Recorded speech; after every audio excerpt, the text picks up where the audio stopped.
I feel like I've become very nervous recording these videos for some reason. I don't know why. I think it's because it's been such a long time. Hi everyone, welcome back to today's video. And today we're going to be doing a small overhaul of Claude AI. We've already done Gemini, we've already done ChatGPT, and today we're going to go through Claude AI. There've been some massive changes with Claude. Now we have Claude Sonnet 4. One of my favorite by far, and I just want to show you the things that you should definitely make sure that you've turned on. So the biggest changes that we've made right now is that the charts are now on the left hand side. They used to be here at the bottom, so when you click on it you can see the charts. Here they are, and then you can choose one that you wanted before, and then I'm just going to close that. It's very clean right now, so I'm just click on new chart here, and you can still bring up the charts here on the top left. I'm just going to close that because I like it a bit cleaner than that. And then here in the chat box we have the one where you can upload a file, take a screenshot, and also attach GitHub. And then here we have the use style. So this is something like what ChatGPT has done, just taking the tools in one place. So here click on that. We have use style, and this is where you can either create your own style.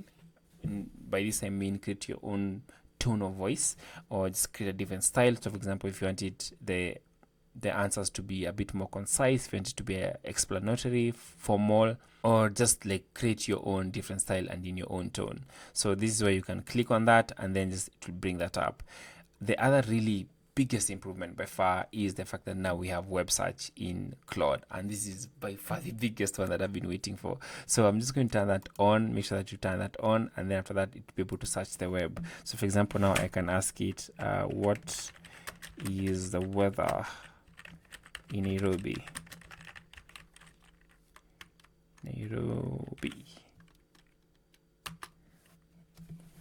And because the search button is turned on, it will be able to give me accurate information, or it should be able to give me accurate information. You can see now it's searching the web, and you can kind of like see the way it is syncing, and then when you click on it, you'll be able to see the sources where it's getting that information from. And it's, yeah, this is actually, so here we are, current weather in Nairobi, condition Nairobi on June, so that's good. No, what time it is, around 22 degrees, which is true. It feels like it's lower than that though. Yeah, here it is, a nighttime dropping to 11 to 14 degrees. Okay, true. And that's kind of like the beauty with Claude right now, is the fact that now with the ability to search the web, it means that it will be able to give you way more accurate information, and it reduces the chances of it hallucinating. So that's the beauty with that.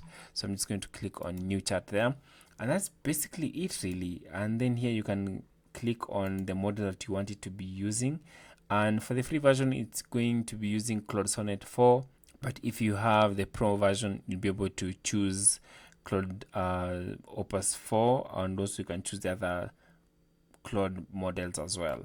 So that's basically it for the overhaul that we got with Claude so far, and I'm going to be going deeper into Claude Sonnet, so into Claude Sonnet 4, and kind of like what you can do with it as well. So that's it for this video. I hope you've learned something. I'm going to be doing a deeper dive into Claude. It's one of my favorite AI systems, especially when it comes to coding. It's one of my favorite AI models when it comes to coding. And yes, I'll see you in the next one. Peace.